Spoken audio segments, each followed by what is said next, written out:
자, 7장 계속하겠습니다. 자, 7장 금융정책, 통화정책과 재정정책에 대한 이야기를 하고 있고요. 금융정책과 재정정책의 목표는 바로 성장은 GDP 측면이죠. 성장과 물가 안정.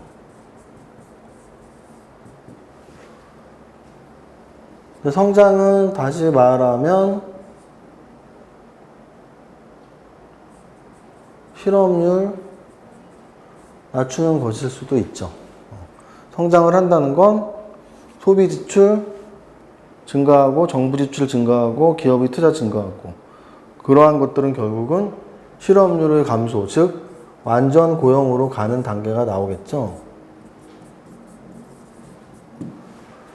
그래서 어찌 보면 한 나라의 지표 중에 정말 중요한 게 GDP, 물가, 그리고 실업률이에요. 그래서 경제학에서는 아까 총수요, 총공급 곡선 그래프에서는 산출량과 물가, GDP와 물가에 대한 이야기를 다루었다면 인플레이션, 즉 인플레이션이 물가죠. 인플레이션과 실업에 대해서도 함께 다루는 곡선이 있습니다. 그걸 바로 우리는 필립스 곡선이라고 해요. 필립스가 면도기 기계 이름 아닌가? 그런데 이 경제학에서는 인플레이션과 실업의 관계를 설명하는 곡선을 바로 필립스 곡선이라고 합니다. 자, 물가가 올라가는 걸 인플레이션이라고 하는데, 인플레이션은 일단은 아주 작은 인플레이션, 작은 물가 상승은 봐줄만 하지만, 인플레이션 좋냐 나쁘냐로 본다면 일단 나쁘다죠. 인플레이션이 나쁜 거예요. 실업도 나쁜 거죠. 필립스 곡선을 보면 인플레이션이 높아지는 것과 실업률이 높아지는 것은 서로 반대다. 음의 상관관계라는 뜻이에요. 즉 이런 곡선으로 나온다는 얘기죠. 우리가 보세요. 물가가 올라간다라는 거. 물가가 올라가면 어떻게 될까요?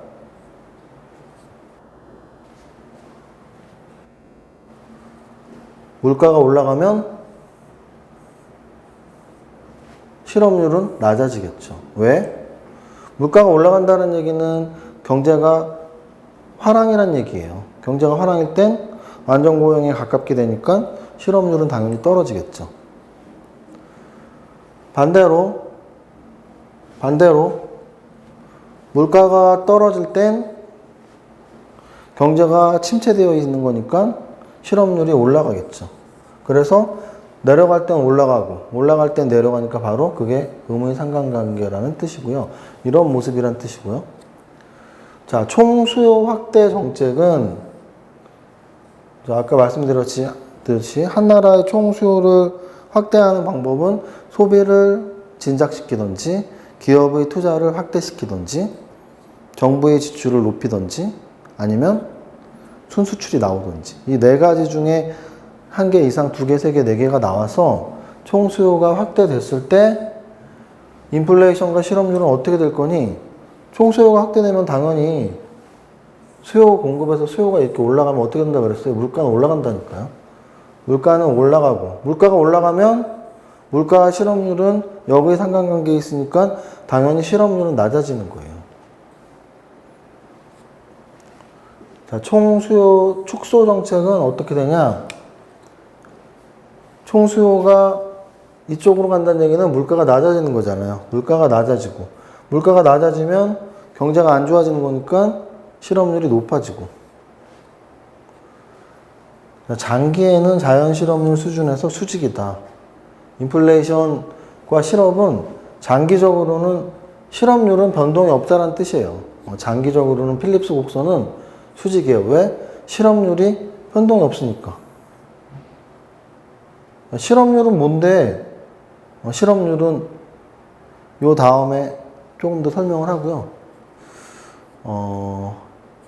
이런 음의 상관관계 또는 부의 상관관계 이런 말들이 많은데요. 예를 들면 우리는 사실은 주식 투자자로서 수익률과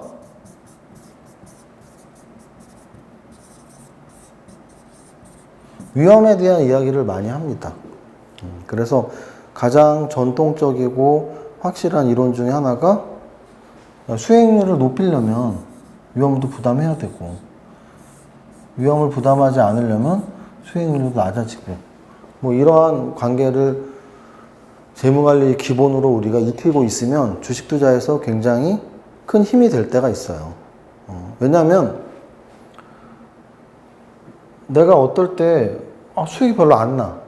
그러면 그렇게 생각하면 되죠. 내가 좀 안전하게 하느라고 나는 다른 사람보다 수익이 적게 났지만 나는 위험 관리를 잘했어.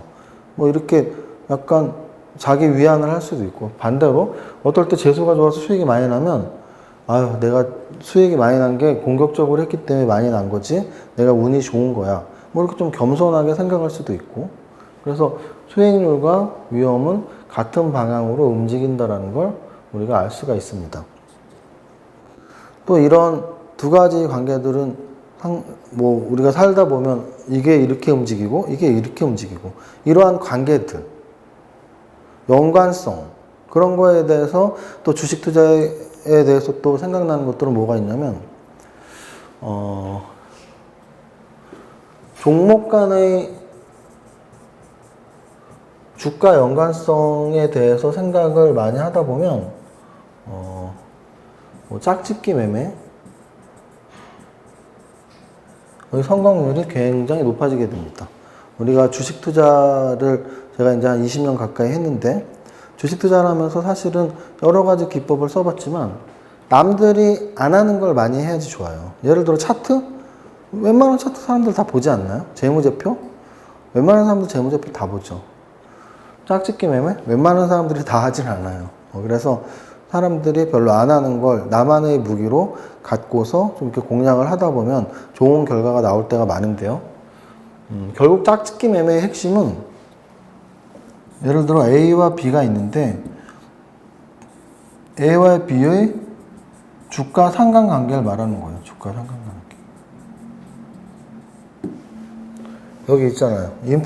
지금 야 너 갑자기 왜 이상한 얘기하냐? 갑자기가 아니고 지금 제가 상관관계라는 말을 보면서 우리 주식 투자에서 상관관계라는 걸 제가 설명을 드리는 거고요. A와 B, A 주가와 B 주가의 상관관계를 A와 B가 같은 방향으로 움직인다는 것만 찾아내면 일단 1차 성공을 하는 거예요. 1차. 2차는 누가 먼저 움직이는지.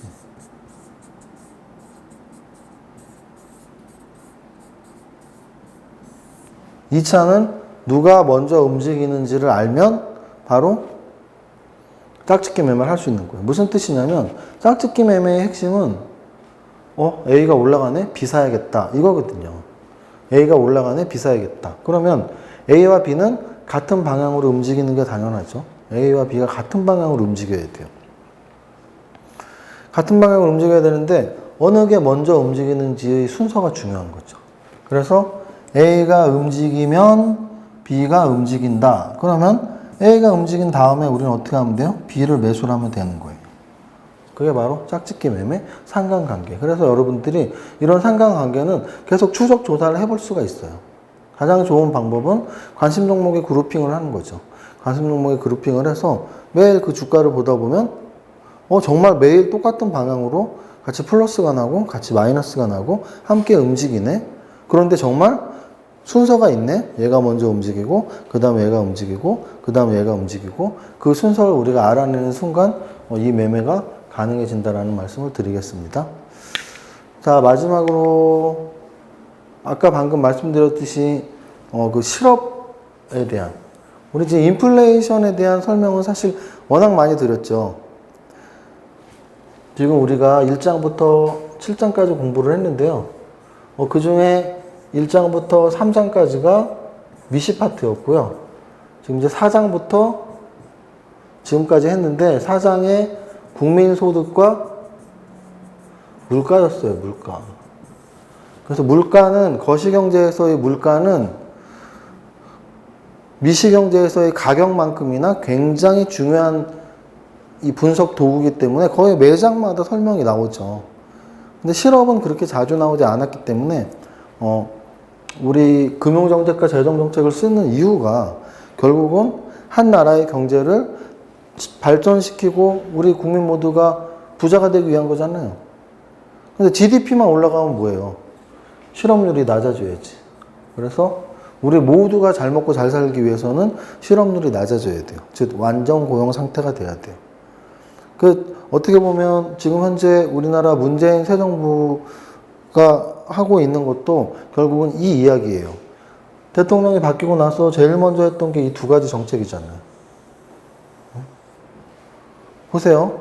제일 처음 대통령 되고서 우리 경제 정책 1순위는 일자리 창출이다 하면서 뭐 청와대에다가 보도판을 설치해서 매일매일 일자리가 얼마나 늘어나는지 체크를 하겠다라는 공약을 이행하겠다라고 발표를 했어요. 첫 번째로.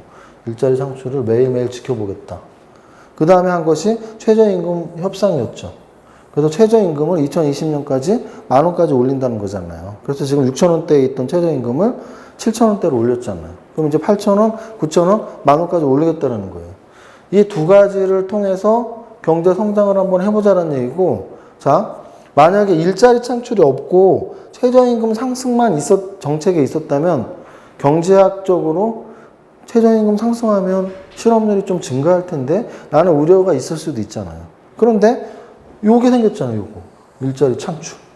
그러면 일자리를 높이니까 최저임금 상승을 해도 실업률이 높아지지 않고 오히려 낮아질 개연성이 생기는 거잖아요. 그러면 일자리 창출을 통해서 실업률을 낮추고 최저임금으로 임금을 높이고, 그러면 저소득층 사람들이 일도 구하고 월급도 많아지고, 그러면 소비의 지출이 많아지고 경제는 성장하지 않을까? 어떻게 보면 우리가 예전에, 저 어렸을 때는 지방자치단체장 선거나 지방의회 선거가 없었거든요.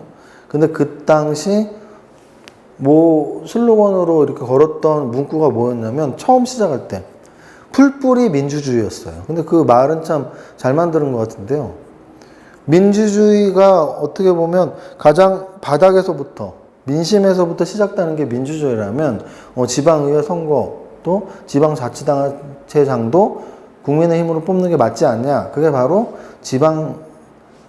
지방자치단체장 그리고 지방의회 의원들을 우리 힘으로 직접 뽑는 선거였고, 그걸의 슬로건이 바로 풀뿌리 민주주의였어요. 근데 저는 요 두 가지 정책을 보면서 좀 저소득층을 위한 정책을 두 개를 잘 뽑아냈다라는 생각을 했습니다. 고소득층을 위한 건 아니죠. 고소득층이 일자리 창출이, 나 벌써 일하고 있는데 고소득층이 최저임금 무슨 상관 있어요? 벌써 최고임금을 받고 있는데. 고소득층은 벌써 일자리를 갖고 있고 최고임금을 받고 있어요. 그럼 이 두 가지 정책은 저소득층을 위한 거죠. 또는 아직 실험 상태에 있는, 아프니까 청춘이다, 웃기지 말라잖아요. 아프면 병원 가야지 뭘 청춘이에요. 그죠? 그럼 왜 청춘들이 왜 아파해야 해요? 일자리 많고 다들 월급 많이 받고 행복하면 되는 거 아닌가요? 그런데 그 정책이 여태까지 뭐가 잘못됐던 거예요? 맨날 재벌 위주의 정책이었기 때문에 젊은이들이 일자리를 신경 안 썼던 거죠. 그런데 일자리 창출할게. 그리고 너네 너무 월급 적으면 안 돼.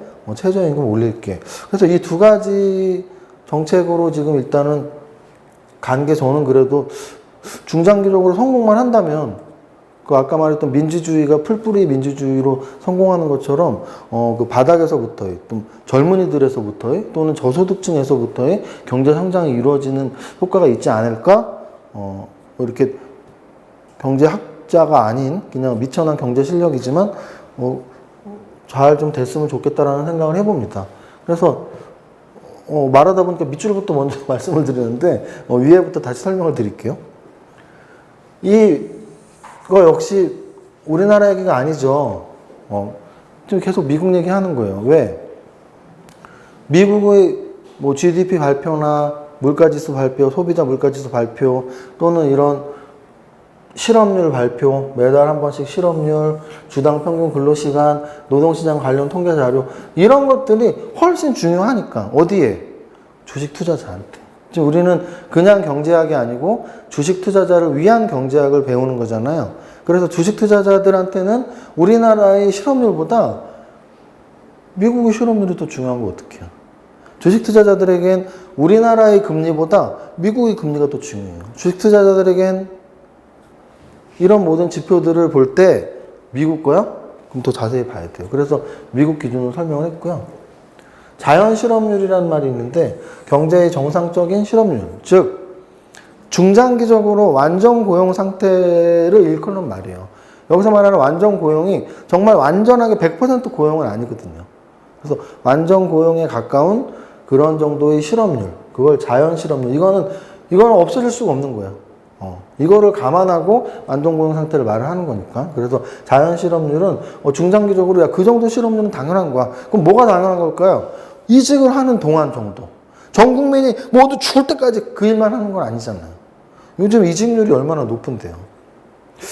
제가 딱 중간이었던 것 같아요. 저희 아버님 세대 때는 한번 입사하면 야, 첫 직장이 평생 직장이야 라는 마음으로 정말 열심히 일을 하셨던 게 저희 아버님 세대고, 저희 세대는 이직을 한 두세 번 정도 하는, 그래서 한 5년에 한 번, 10년에 한 번 하면서 자기 커리어를 좀 이렇게 높여나가는. 근데 요즘 정말 세대는 굉장히 좀 이직 속도가 빠른 것 같더라고요. 그래서 그런 것들이 자연 실업률이죠. 왜냐하면 실업 상태라는 건 일하고자 하는데 일하지 못하는 게 실업 상태예요. 그런데 나 A 회사 그만두고 무슨 일 할까? B 할까? 그런 상태의 실업은 자발적인 실업이기 때문에 바로 자연 실업률이라고 할 수 있고요. 또 실업률을 구할 때는 전체 인구 대비가 아니고요. 경제활동 인구 대비예요. 경제활동 인구 대비 일하고 있는 취업자가 아닌 실업자가 얼마나 되니? 그럼 경제활동 인구는 뭘까요? 돈을 벌고자 하는 의사가 있는 사람들을 말하는 거예요. 깐난애기, 응애, 경제활동 인구겠어요? 누가 깐난애기 쓸 거예요? 안 쓸 거잖아요. 또는 너무 기력이 없으신 노인분들 또는 환자분들, 경제활동 인구가 아니죠. 일을 하기 원하지 않는 이제 노년 세대가 됐으니까. 자, 그래서 경제활동 인구는 일을 하고자 하는, 일을 할 수 있는 그 인구들을 말하고, 그 인구에서 실업자가 차지하는 비율이 바로 실업률입니다. 자, 그렇다면 실업의 원인은 아까 자연 실업률일 때 잠깐 설명을 드렸는데, 실업의 원인에는 마찰적 실업은 아까 말씀드렸듯이 구직자들이 원하는 직장을 찾기 때문에 발생하는 실업이에요. 원하지 않는 직장 찾았는데 여기 싫어 나 원하는 일 하고 싶어. 그때가 바로 마찰적 실업입니다. 요거 원하는 일 이런 얘기 하니까 제가 블로그에다 썼는데 많은 사람들이 좋아했던 그런 글이 생각나네요. 그때 제가 썼던 글은 하고 싶은 일과 해야 하는 일과 잘하는 일이 있다는 거예요. 이 각각의 일은 모두에게 다를 수도 있어요. 근데 중요한 건 내 가슴에 손을 얹고 나는 하고 싶은 일이 뭐지? 나는 해야 하는 일이 뭐지? 나는 잘하는 일이 뭐지? 생각했을 때 이 답을 모르면 그 정말 답도 없는 거죠. 제 예를 들어볼까요? 제가 해야 하는 일은 제 직업이잖아요. 지금 현재 저는 밸런스 투자 아카데미 대표로서 주식 관련 일을 하고 있고, 그리고 과거에는 세무사 일도 했었고요. 이런 해야 하는 일이라는 건 바로 직업을 말하는 거예요, 직업. 근데 어떤 사람들은 이 직업을 당연히 돈을 벌기 위한 일이죠. 그런데 이 직업을 하고 싶은 일이 아닌데 하는 경우도 있어요. 왜? 내가 하고 싶은 일로, 예를 들어 내가 무슨 취미로 테니스를 좋아한다. 맨날 테니스만 치고 싶어. 그럼 테니스가 하고 싶은 일인데 해야 하는 일은 뭐예요? 테니스 선수가 돼야 되잖아요. 선수는 못 됐죠. 취미로밖에 못 돼. 실력이 안 되니까. 그래서 하고 싶은 일이 꼭 해야 하는 일하고 같을 수는 없어요. 근데 보통 하고 싶은 일은 좋아하는 일, 취미가 되겠죠. 근데 하고 싶은 일이 취미로 안 끝나고 직업 갖게 만들 수가 있어요. 어떨 때? 바로 잘하는 일이 되면 돼요. 저 같은 경우는 사실은 이 세 가지를 맞추려고 굉장히 노력을 많이 했고요. 그래서 어렸을 때부터 주식 투자를 저는 하고 싶었습니다. 고등학교 졸업할 때, 대학 입학했을 때, 또 대학교 졸업할 때쯤 계속 꿈은 주식 투자자로 성공하는 거 하고 싶은 일이었고요. 또 하고 싶은 일을 좀 잘하고 싶어서 굉장히 노력을 많이 했고요. 또 해야 하는 일로 만들기 위해서 세무사 이전에 주식 관련 일도 좀 했었고 또 세무사가 됐다가 지금 다시 주식 관련 일을 하고 있습니다. 그래서 여러분들도 이 방송을 보면서 이 세 가지 일이 있는데 일 진짜 재미도 없고 막 하고 싶지도 않고 하면 계속 이걸 생각을 해보세요. 그래서 이거를 맞추어 나가는 그런 작업을 하면 할수록 그래도 좀 행복한 삶에 가까워지는 것이 아닌가라는 설명을 드릴 수가 있겠습니다. 자, 다음으로 구조적 실업은 마찰적 실업은 어떤 시스템적인 실업이 아니라 아까도 말씀드렸지만 개인적인 일이고요. 구조적 실업은 이제 사회 시스템적인 일이죠. 그래서 대표적인 구조적 실업은 최저임금하고 노동조합이 있어요. 그래서 이거는 뭐 경제학 책에 있는 이야기예요. 그래서 경제학 원론 쪽에서는 어떻게 설명을 하냐면 최저임금제를 사용하면 실업률이 조금 더 높아질 수 있다는 설명을 합니다. 그거는 수요 공급 곡선으로 접근을 하니까 그런 결과에 도출을 하는 거고요. 노동조합이 왜 구조적 실업과 관련이 있냐? 바로 노동조합 같은 경우는 그 노동자들의 탄력적인 퇴사와 진입을 약간 가로막는 그런 제도라고 경제학에서는 쓰고 있습니다. 그래서 구조적 실업의 근거로서 뭐 최저임금, 노동조합 이런 것들을 이야기하고 있습니다. 이 정도까지 보면 이제 실업률에 대한 이야기를 했고요. 지금 다시 한번 말씀드리지만 이 강의는 주식 투자자를 위한 경제학이에요. 그래서 원래 전체 경제학 책 중에서 미시 부분이 원래 분량은 더 많은데 제가 지금 하고 있는 주식 투자자를 위한 경제학에서는 1장에서는 미시 파트를 했었죠. 그냥 기본적인 경제학의 기초, 그리고 우리가 주식 투자자로서 왜 주식 경제학을 해야 되는지. 2장에서는 바로 미시경제의 최고봉이라고 할 수 있는 수요 공급 이론을 좀 자세히 다뤘고요. 3장에서는 소비자 이론, 생산자 이론, 기타 미시 이론. 그건 굉장히 넓은 부분인데 그냥 포인트만 찝어서 말씀을 드린 거죠. 그렇게 해서 3장까지 미시 파트를 했고 4장에는 거시 파트의 첫 장이니만큼 거시 파트에서 가장 중요한 지표인 국민소득과 물가에 대한 이야기를 4장에서 했고요. 5장에서는 그러니까 4장에서 국민소득과 물가에 대한 이야기를 하고 국민소득을 증가시키는 거, GDP를 증가시키는 게 바로 경제성장이라고 말씀을 드리면서 경제성장, 경기변동이 경제학 전체의 포션보다 우리 주식 투자자를 위한 경제학 중에 비중이 더 높기 때문에 좀 자세히 하겠다라고 하면서 꽤 꼼꼼히 설명을 드렸습니다. 5장에서. 6장에서는 통화에 대한 이야기를 했고요. 7장에서 지금 금융정책과 재정정책에 대한 한 나라의 경제정책은 크게 금융정책, 재정정책으로 나눌 수 있는데 이 두 가지 굵직한 정책 그리고 이 정책들이 어떤 변수에 영향을 미치냐 당연히 GDP 그리고 물가 그리고 바로 실업률에 영향을 미칩니다. 그래서 이 실업률과 물가 인플레이션율을 함께 고민하는 이론이 필립스 곡선 이론이라는 거 설명을 드렸고 실업에 대해서 지금 방금 설명을 드렸습니다. 자, 이렇게 하면 이제 거시가 어느 부분 끝나요. 그러면 미시, 거시 다음에 하나 남아있는 건 이제 국제경제학 파트예요. 그래서 8장에서는 국제경제학 파트에 해당하는 뭐 환율이랄지 국제수지랄지 무역이랄지 뭐 이런 전체적인 글로벌한 그런 경제 단어들, 경제 이론들에 대한 설명을 드리겠습니다. 이 정도로 7장 금융정책과 재정정책 강의 마치겠습니다. 감사합니다.